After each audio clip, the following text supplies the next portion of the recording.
Hey, Outlaws. So one of the things I've been working on since I started Buhurt, I kind of did a little live post about a while ago, was working on a Buhurt Flamberge that can survive melee fighting. Now, if you guys aren't too familiar with Buhurt yet, there's dueling, there's outrants, there's very large scale team versus team. There's also smaller scale like that. I think it's like up to 50 versus 50 or something like that. And then the regular ones was like 3 versus 3 or 5 versus 5, those guys. So melee though is very aggressive. It's very in your face, very fast, lots of smashing, lots of impact, whatnot. So you need a weapon really that can deliver all that impact, which is why most people you see use axes, because the axe head, one's all sitting right there, go pop, whatever. But this isn't a channel about giant axes. Not really interested in that. This is a channel about giant swords, and also what we're evolving into, great swords and other fun things as well. It's about Buhurt. All sorts of kind of armored chaos. So what I did was I reached out to Canadian Buhurt, and here's a little package right here. Now, we have to do a second round. We learned a lot of valuable lessons. Some mistakes were made, but really it all turned out just fine at the end anyways. So the main goal of the Flamberge is to have a melee effective weapon that can counter a lot of the axes. Because what I found out when I did my last golden ring fight in Outrans is that you can do half swording techniques. You can grab your blade and utilize it. And Buhurt melee, you can't really grab your blade. Now that's changing. There's a new organization called the Night Fighting League, that allows you to grab your blade and gives you more freedom of movement with it. Because as you saw in my fight, I was told, no, I don't know what happened. I've now had 2 different stories, but basically I was told don't do pommel strikes and don't like strike too much like this, which unfortunately is a lot of my bread and butter. When I strike people, I push them back so then I could whack them. Because they get too close right here, and if you're not allowed to touch your blade like in Buhurt melee, well, it's kind of hard to do anything with it. And then if you can't like do a pommel strike, which I was trained to do, pommel strikes, punches like that, a little bit of manipulation, there's not much you could do. Now you can do like this and grab their neck, and I've done that before, but primarily being able to grab the blade, very important. So with a Flamberge, you've got that waviness. You also got those parrying hooks as well, kind of grab and also help manipulate those vicious axe strikes, pole arm strikes, whatever, out of the way, like what Flamberges were originally used for, and Zweihander were originally used for. So anyways, so I bring it up too is it also has to be heavy enough to deliver an impact. Executioner is a great Buhurt weapon because it's got all that weight right here on this blade to really boom, deliver it. Like nobody likes getting hit by this. Nobody. Put that right there. So what we got here is the first attempt at making a Flamberge. Now, unfortunately, it's not a Flamberge, but it is a great sword. We used a medieval picture, a historical picture, to transform what we originally had with the Flamberge into what this sword is now. And I'll explain a little bit more later. So my awesome dude at Canadian Buhurt, I reached out to him and he was fantastic. He talked with me for like on Facebook for like 30 minutes. We discussed ideas, discussed what we wanted. Now, what happened with the original model, and I'll put a picture of right here, was it was too wide. It was too thick. And honestly, it probably just wasn't long enough. Now, everybody was learning from that. So I'm not going to like, whatever, like it would have been a fantastic weapon, but it just wasn't going to pass authentication committee. And because authentication committee is there to make sure that things don't get too crazy and that we try to stay as historically accurate and historically relevant as possible. Because honestly, and I see why, and I understand why, because, so like I said, the main focus for the Melee Flamberge project, or the Flamberge Melee project, as I should call it, is that it has to be strong, thick, and effective enough to survive melee battles as well. And techniques should be able to survive, like half swording technique. Like when I do another Outrance fight, being able to half sword with a Flamberge would be fantastic, because it'd be a very effective weapon to help counter a lot of those other weapons that people like to use against sword wielders, especially two-handed sword wielders. So this one is the blade that we had to cut it down. Unfortunately, it was a beautiful freaking weapon. We did have to cut it down. But I still think it's going to be a very effective two-hander. It's fairly heavy.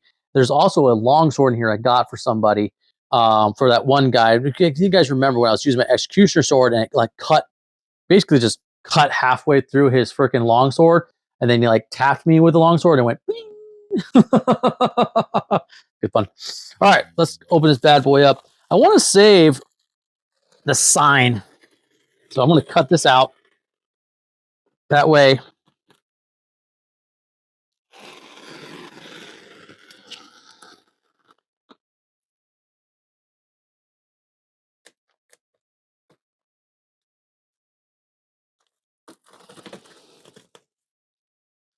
I want to save it so that way I can put this sign up.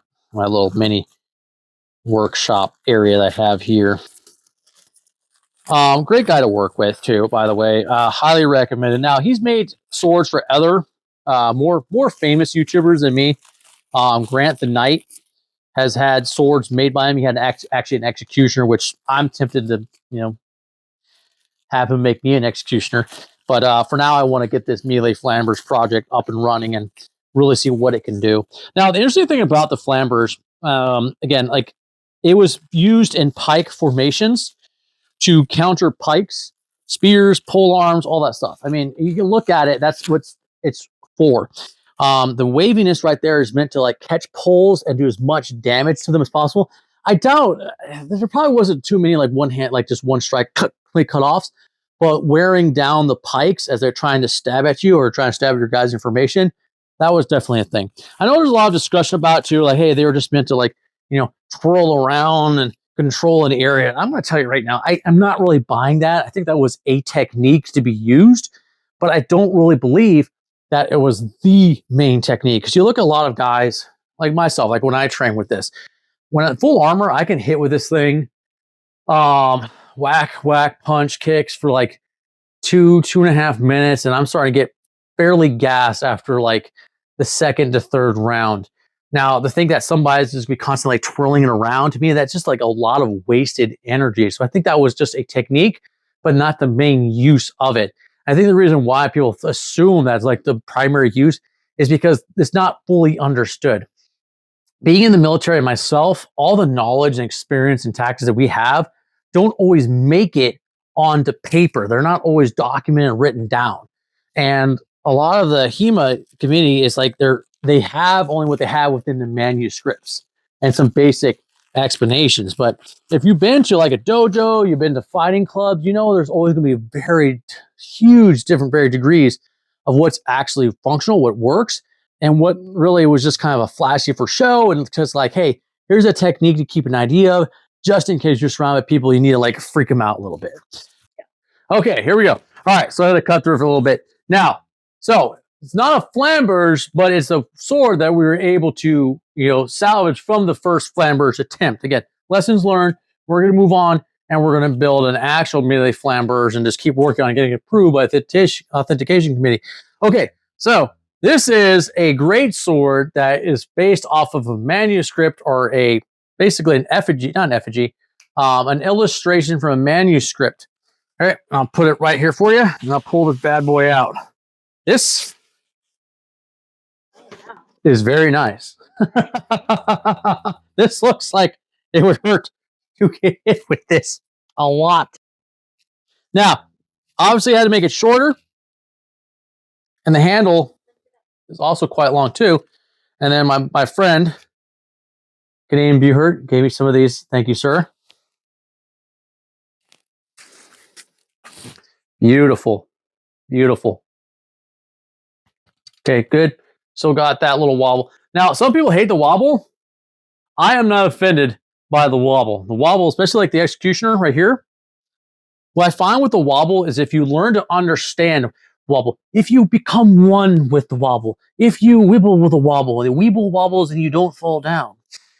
What the wobble does is it kind of allows you, when you're doing the movements, it helps you to destroy your entire house. What it does is it kind of gives you like a good flicking effect as you come into it. Yeah, it wobbles, and this is important. If you guys look at my one short, I have it on here, where the guys are wrestling and we're like, it's literally bent between 4 dudes, which is super important. Oh God, I can't even freaking do that. Ugh. super important because you don't want this thing bending or snapping. That would suck. That's why we make it out of spring steel, because spring steel is just so strong and powerful. But the wobble's okay because that little wibble wobble, if you learn to use just right, like you go out here and you trick someone out with a feint and then you curve it in, it kind of like follows you and bam, gets them a good little smack at the end, kind of like, I'll snap. So the wobble is okay. The wobble is your friend. You can weeble and wobble as long as you don't fall down. Sorry, my little distraction right there. So this wiggle a little bit is good. I want it to do that, okay? Because again, if I'm using this in melee, which I will, oh shit, I actually just found something. Oh, this is cool. Look at that. It's a little keychain. Oh, that's cool. That's actually pretty badass. Nice. Perfect. Okay, so let's go back to this sword. Now, it has a little leather wrapping right here. Now, I don't think the leather wrapping is going to last too long. It's probably going to get hit a lot. But the cord he uses is pretty tough. And now the metal thickness too. I really like this metal thickness. So let me show you guys. If Jenny wants to come closer, I'll put it down right here so you can see it more easily, side by side. So the executioner, now remember, the executioner is still like a demon. But my greatsword has a much thicker blade. And that's okay. Because when you look at the blade length now, it's a little bit shorter than the executioner, but not by much. Just by that extra little tip. And remember, it's designed to withstand strikes from other weapons and also to deliver powerful strikes. How does the weight feel? And yeah, overall, it's not that bad. The weight, honestly, feels perfect. Like, I could one-hand this. It's kind of hard right now. Kind of hard to show that right now, but we'll definitely do some testing with this and some practicing. But this is...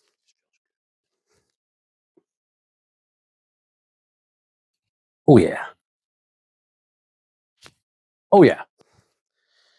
Now, you need these long handles because when you're all up armored, it's so hard. Like, you're not going to do the Jedi moves. So you need this extra little thing here so you can some oomph to it.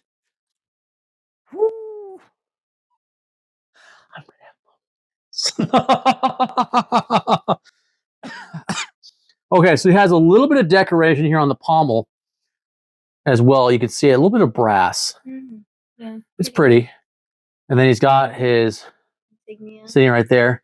I think it's Alexander. I'd have to look it up, but I know his first name is, I believe it's Alexander.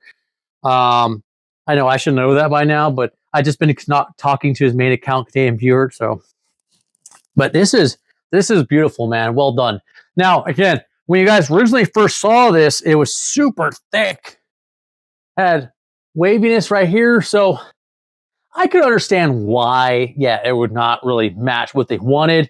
But again, we're going to work on it. We're going to make that Flamberge project happen. And then this right now, for now, this is, it's going to be lots of fun. And this is what I'm talking about, man. We just need more swords introduced to Buhurt that can effectively be utilized, that can effectively like actually give guys with axes and pole arms pause and be like, oh shit, I'm just not walking around with impunity doing whatever I want. Because again, like if I take this, I got my gauntlets on, I can block. Now, granted, that would hurt a little bit with digging in, but you can still block with it and do much more than you could before. Or even like grabbing, wrestling, grappling, all that kind of stuff. So, beautiful sword. We will definitely test this out in another video. We'll do some pelt training with it. I think it's going to be a freaking beast. I'm looking forward to this. I like this. Alexander, sir, thank you very much. Greatly appreciated. But before you all go, I know you came here for this sword, but also Flamberge product. We have another one, and that is a long sword that's in this direction. I don't know if I can pull it out this way. I probably can't pull it out this way. Yeah. Hey, Outlaws. So, unfortunately, I lost the recording. Maybe something went wrong with the microphone, whatever. I don't know. So, right here, I'm showing you the longsword. It has my initials on it, which was a fantastic gift from Alexander from Canadian Buhurt. Really appreciate that. Also, was unexpected. Like I said in the beginning of this video, I was originally planning on giving this longsword to the individual whose longsword I broke. But I already talked to him, and he's going to test it out in our next practice, see if he likes it. And if he does like it, I'll buy another one for Canadian Buhurt and just have him put his initial in there instead. It's very sturdy. It's also pretty thick. I believe it's at the maximum weight capacity for long swords, which honestly is fantastic for me. It may not be great for the guy that I was originally intending it to be a gift for. Yeah, like see right there, it's very thick. But it's still very balanced and it moves really easily. I had Jenny mess around with it, and Jenny's 110 pounds, and she liked the way that longsword handled. So it's a very nice sword, very functional, perfect for probably what you need to fight with longsword duels. So that's my sword now. Like I said, the other guy I got for it, we'll test it out too. Beautifully made, really nice long handle. Really makes it easier again to let me do that flick. It's a little wobbly right there too, which is always good. That way, because again, swords are too stiff. What end up happening is they'll just end up breaking really, really easily, and you don't want that. So I mess around with here a little bit, test it out, trying to see like where it's balanced. Obviously, using my finger is not the most accurate way of doing it, but it's pretty darn close. Okay, so Alice, I hope you enjoyed the video. Sorry, I kind of just talked a long time and ranted. Kind of gave my opinions a little bit about swords, but also just wanted to share with you the project I'm working on, get an update, and showcase my new swords because it's something cool. Hope you guys are enjoying it. I mean, this is a giant sword channel, but at least I'm showing you new big swords in other sports and other areas. All right, Outlaws, I think that's it. Hope you have a great one. There's that big, beautiful beast. And we will see you next time.